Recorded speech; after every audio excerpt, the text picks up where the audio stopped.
Gemini is not just a chat anymore, it's a full-scale interior designer. Of course, you can create designs from the scratch, or you can use real-world references to furnish a room with real items that you can buy. And that's the point of this video, getting references from Amazon or any other website and see how they would look on a given room. I'm going to walk you to 3 different workflows. First, letting Gemini take full creative control. The second one, using manual references and specific directions for precision. And the last one is going to be giving Gemini real items and letting it just roll the dice on the layout.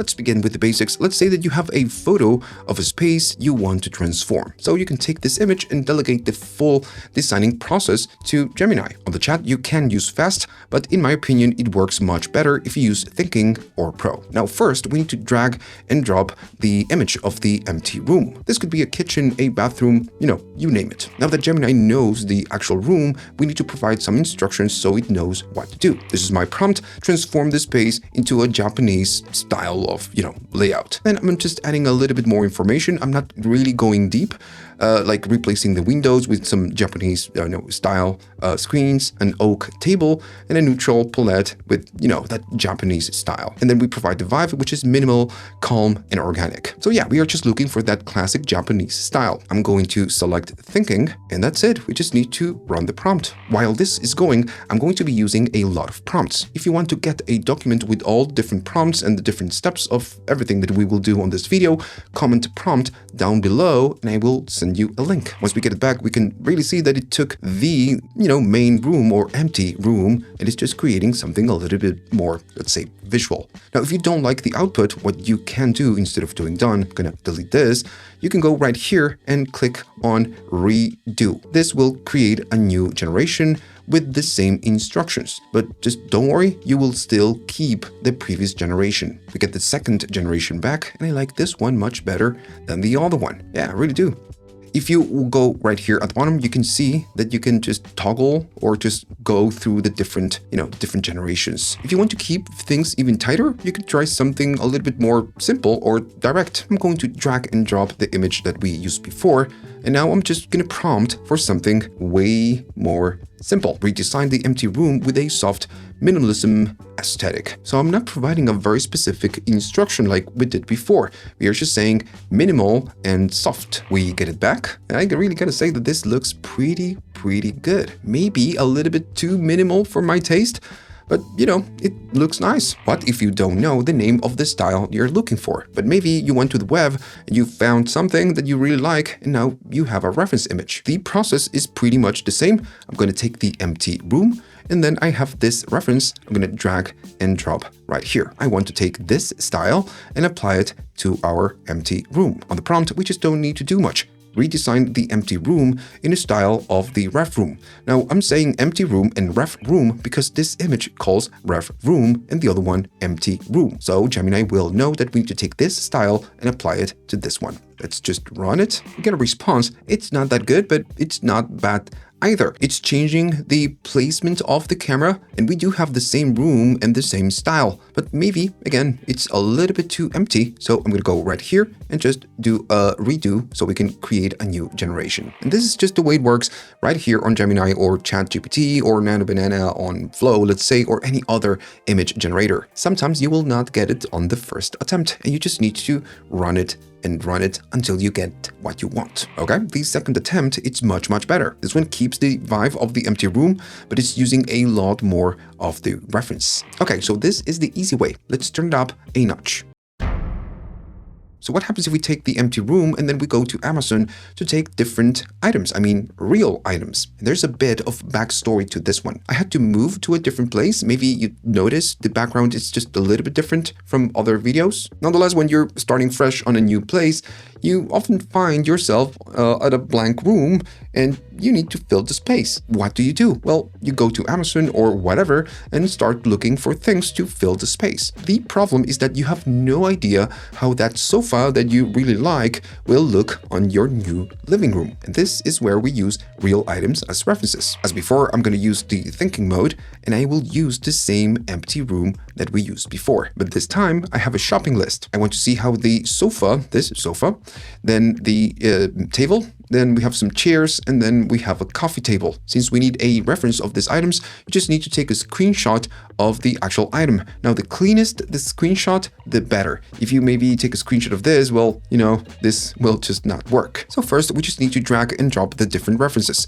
First, it's going to be the couch. Second, it's going to be the table. Then we have the chairs, the coffee table, and I am going to add one more. It is a Persian type of rug. Now we have all the different references that we want to see on the empty room. So here comes the prompting part. I'm gonna go right here and paste my prompt. We start by saying that we want to use the empty room and then design a high-end living space. Now, the next part is super important. Place the brown sofa against the right wall. So we are not saying place the sofa in the room. We are letting Gemini know where we want the sofa. In front of it, again, very important instruction, place the coffee table. Then both pieces should rest atop of a Persian rug. In the background, position the round wooden dining table paired with the 4 black chairs. Preserve the soft, diffuse, natural light entering from the left window. Let's just run it and see if we get what we want. We get a response back. We can confirm that we are getting everything that we wanted. We get the sofa, the rug, the coffee table, and then, the other table. Fantastic. Now, of course, this is a lot more manual. It takes more work, but it really matters because we are being very precise with the placement of the items. If you are not precise, you're giving Gemini too much freedom. It might create something beautiful that maybe is just not real or not correct to your giving references. And the whole point of what we are trying to do here is to get a true, real POV. I'm going to start with a new chat and I'm using the thinking mode. One thing that might happen is that if you throw a lot of items, sometimes you will not get the response that you want. In the previous example, we did get the response, but instead of just trying that, maybe you should add maybe 2 or 3 items or maybe 1 single item. Once you get a response that you really like, then you use that layout to, of course, add more items. For example, I will go to the same empty room and I just want to see how the couch would look like and the rug as well. And now in the prompt, we use pretty much the same than before,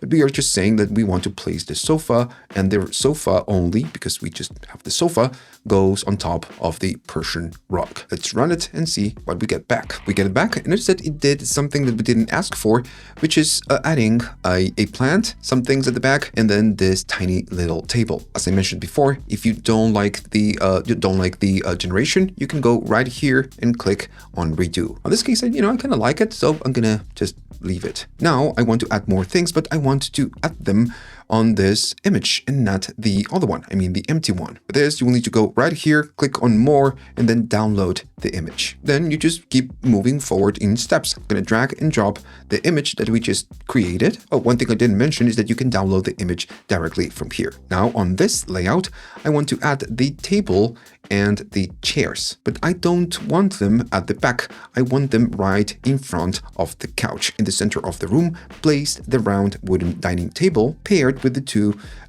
black chairs. We get it back, and as we can see, we are getting the chairs. This part of the chair, not super realistic, but it works, and we are keeping the previous layout.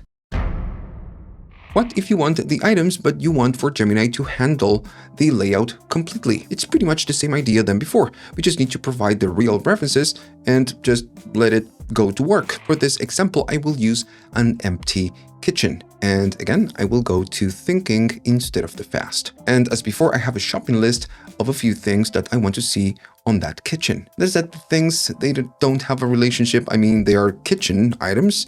I just want for Gemini to take them and then put them someplace on this kitchen.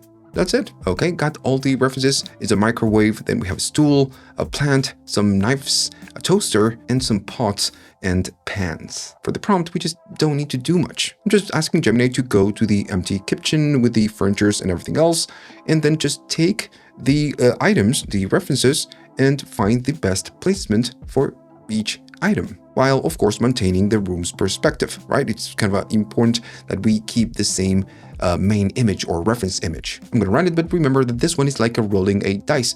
We don't have a lot of control, and I guess that's the whole point. All right, so we get the first generation, and I'm gonna click on it so we can see it big. We have the plants, the stool, the pots and pans, the microwave. Maybe the proportions, are a little bit off. But and then we get the toaster and the rest of the things. So for the most part, it's just doing its job. Now, if you don't like it, you can go right here at the bottom and just click on redo and get different variations of the same thing. We get a response and we have the same problem than before. The proportions are not that great right here at the back, but the whole point of this is not to get something real, is to get an idea of how something would look on a given space. Now, when we provide a lot of references like we are doing right now, we are just kind of stressing the model a little bit. If you want a more realistic and precise response from Nano Banana, maybe provide 2 references and not 6 or 5 like I'm doing right now. So that's it. If you liked all of this and you learned something new, leave a like, subscribe, and leave a comment. Don't be a stranger.